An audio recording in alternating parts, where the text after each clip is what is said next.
One of the last untouched stretches of South Africa's famed Wild Coast is at the center of a battle that pits extraction industry development against a pristine environment.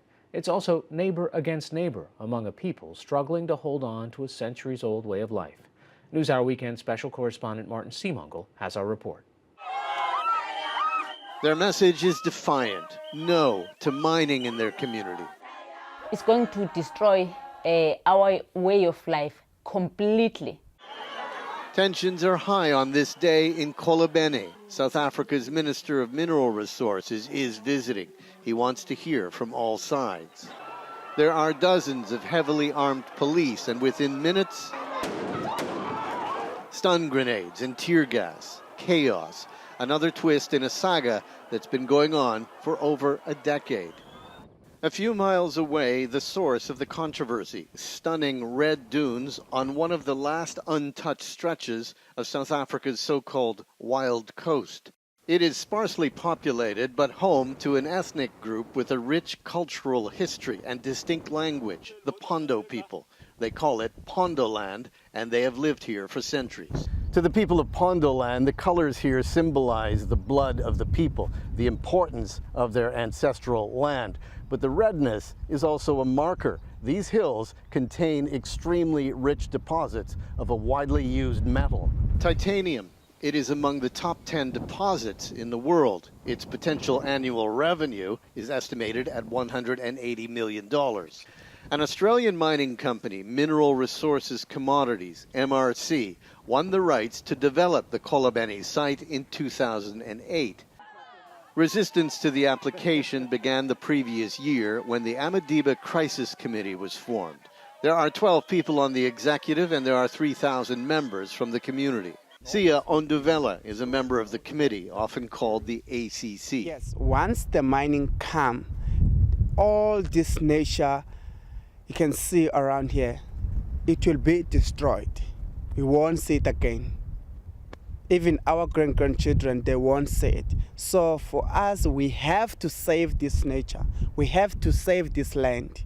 Save it from being turned into this. A titanium dredge mine on South Africa's coast further north has had a dramatic impact on the land. It's been operational for decades, leaving no doubt among many that the same will happen here. The proposed mine site at Correspondent covers 14 miles of coastline and goes over a mile inland in places. An estimated 70 families, just over 600 people, would have to be relocated. Kamandla Mtwa can see those red dunes from his house. If I move from here, I lose my life. It will change completely. Titanium isn't the answer, they say. Tourism is. The pristine coastline, a perfect environment to develop a thriving ecotourism industry with long-term potential. Mining is just a short term.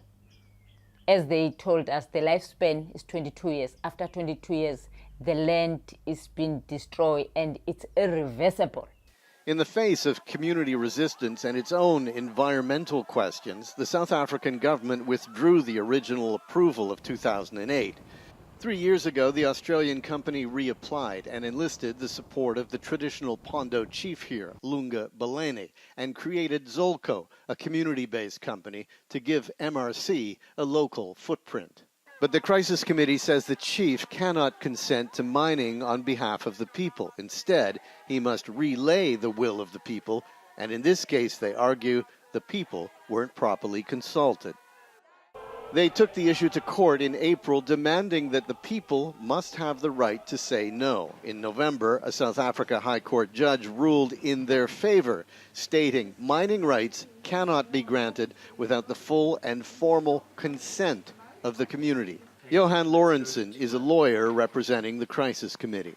Whereas the chief would traditionally have a consultative role and facilitate the gathering of consensus by the directly affected people, he's instead become a director in the mining company and has signed an affidavit indicating that his office will receive 4% of revenue once the mining starts. Chief Belene did not respond to repeated attempts to be interviewed. Traditional chiefs were given extra powers under apartheid, but nothing changed when apartheid ended nearly 25 years ago, when Nelson Mandela's African National Congress swept to power. Power it still holds. Today, there is frustration with the ANC. Nonhle Umbatuma says her grandfather was part of the Pondoland Rebellion in the 1960s, a famous uprising against apartheid. In the worst clash, 11 people were killed, 58 were injured. Apartheid ended in the early 90s, and Umbatuma celebrated the first all-race election in 1994, but is disillusioned now. Before 94, it was better because we know our enemy. Now, our own people that we hope they were going to do the right thing for us are the people they push us away from the land. Gwede Mantashe, South Africa's Mineral Resources Minister, is an important advocate for the mine. He disagrees with the recent court decision and has filed an application to appeal it. In coming weeks, the judge is expected to rule if the appeal will be accepted. He believes where there are deposits, there must be mining. In the case of Kolobene, he says it would improve the lives of people in one of the poorest areas in the region, as would development of the tourist industry. To deprive such a community right to development is actually injustice. In terms of that community, it is not mining versus tourism. It is tourism and mining together. The anti-mining lobby disputes that scenario. Any mining, they say, along this beautiful coastline would make it impossible to develop tourism. But there are some Pondo people in favor of mining. This is a community built on traditions that have thrived for generations because it is fiercely united. But over the last 10 years, that unity has eroded. Today, the community is more divided than ever over mining. Not just more divided, but more violent, leaving many fearful. Several people have died in recent years under what the community believes are suspicious circumstances. Bonkile, who asked us not to use her last name, says she's against the mine and also afraid of her pro-mining neighbors. The people who support the mine so many times come to fight us, kill us using the gun, the poison. Koloboisa alleges that her son was poisoned, murdered because he opposed the mine. His name was Jabulani, and the community believes many others died for the same reason. But there have never been any convictions or arrests to corroborate the allegations. Sikosipe Radebe was shot to death by armed men 2 years ago. He was the leader of the Amadiba Crisis Committee. Nonhle Umbatuma says she spoke to him just before his murder. He told her about a hit list, and she was on it.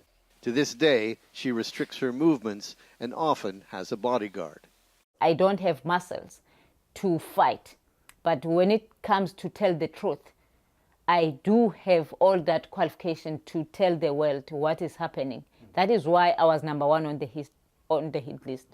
Organizations involved with the mining companies could not be reached for comment, but in the past they have vigorously denied any involvement with the killings. NewsHour Weekend asked MRC Australia for an interview about the violence. The company refused an interview on camera, but Peter Torre, a company director, did respond via email saying, in relation to the allegation of violence, the company has no comment to make on this other than to say it does not condone violence in any form. The mining issue has become so divisive that it has split families here. Mavo Undavela says he can't go to family funerals or any ceremony. I hate the division in the community. Even my own brother is pro-mining. I can't do anything with my brother or his family. Those that favor mining argue it will bring desperately needed jobs. Siyabonga says he has been unemployed for over a year. It would be good from my side, you know. Would you want to work in the mine? Yeah, as I used to be a mine worker before. Yeah. Following the death of Radebe 2 years ago, the government declared a moratorium on all matters related to the mining issue, effectively freezing the application process. But the Mineral Resources Minister says the moratorium cannot continue indefinitely. We've accepted that right for people to say no. But we say those who have a right to say no must accept the right of others to say yes. Yes to the promise of prosperity and development, or no to mining to protect a way of life that has existed for centuries.